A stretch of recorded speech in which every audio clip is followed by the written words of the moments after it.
উল্টা বাঁশের চা খাচ্ছি। উল্টা বাঁশ খেয়ে কেমন লাগছে? আলহামদুলিল্লাহ সেই বাঁশ খাদকদের সাথে কথা বলবো। এই নজরুল ভাই, বাঁশের চা কেমন লাগছে? আলহামদুলিল্লাহ সেই টেস্ট। সুজন ভাই কি অবস্থা, খাইছেন কখনো? এই বাঁশের চা খাওয়ার অনেক মজা। অনেক মজা। কি অবস্থা, কাটিয়ে দেবো না? ওকে, ধন্যবাদ। কাছ থেকে খুব সুন্দর রিভিউ পেলাম বাঁশের। আর বিশেষ ব্যাপার হচ্ছে যে সবাই এসে খাবেন, আসবেন খাবেন।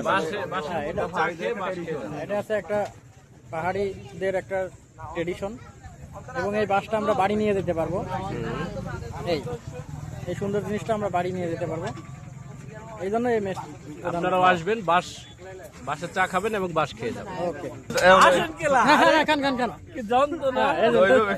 নজরুল ভাই উল্টো ভাবে বাঁশ খাচ্ছে, উল্টো বাঁশ। উল্টা বাঁশ খেয়ে কেমন লাগছে? আলহামদুলিল্লাহ সেই পারলেন নিতে বাঁশ? সুন্দর। আপনি তো অনেক ভালো বাঁশ নিতে পারেন না? ও, ওই যে নিচ্ছেন। ওরে বাবা, ওরে কি অবস্থা! উল্টা বাঁশ না এটা? উল্টা বাঁশের চা খাচ্ছি, মানে বাঁশের চা খাচ্ছি উল্টা দিক। হ্যাঁ, উল্টা দিক দিয়ে খাচ্ছেন। মানুষ মুখ দিয়ে খায়, আপনি বাঁশের অন্য সাইড দিয়ে খাচ্ছেন নাকি? উল্টা দিক তো ওটা এমনি খায়, আমি এমনি খাচ্ছি।